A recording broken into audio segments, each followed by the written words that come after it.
Min jikol ġismi u jixrob demmi, jibqa' fija u jiena fih. L-aħħar ġranet tar-Randan jissejħu tridu tal-lejt u jibdew minn 5 ix-xirka fil-għaxija sa ħadd il-lejt. Il-kelma tridu ġejja mill-Latin tridum u tfisser 3 ijiem. U dawn huma l-aktar ġranet importanti fis-sena liturġika.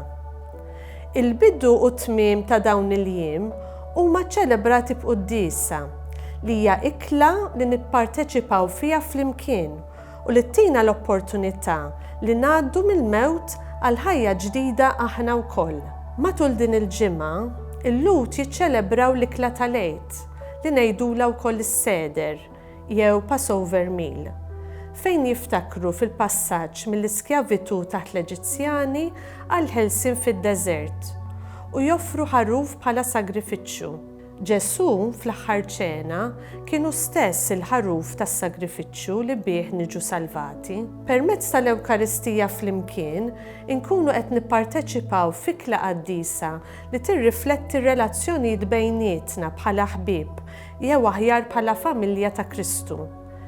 Infatti, il-kelma Ewkaristija tfisser ringrazzjament u l-qudiesa hija kkunsidrata bħala talba perfetta għaliex nemmnu li kull darba li l-qassis ibierek il-ħobs u l-inbit dawn isiru l-ġisem u d-dem ta' Ġesu. Għalhekk il-qudiesa mhix sempliċement fakkira tal-passjoni ta' Ġesu u l-ħobs u l-inbit mhumiex bis-simboli għaliex it-trasformazzjoni ta' din l-ikla hija miraklu li jsir kull darba li nidħlu f'din it-talba li taqadna b'mod sħiħ ma' Alla. Il-Papa Ġwanni Pawlu II qal li l-Ewkaristija hija s-sors u l-qofol tal-ħajja nisranija.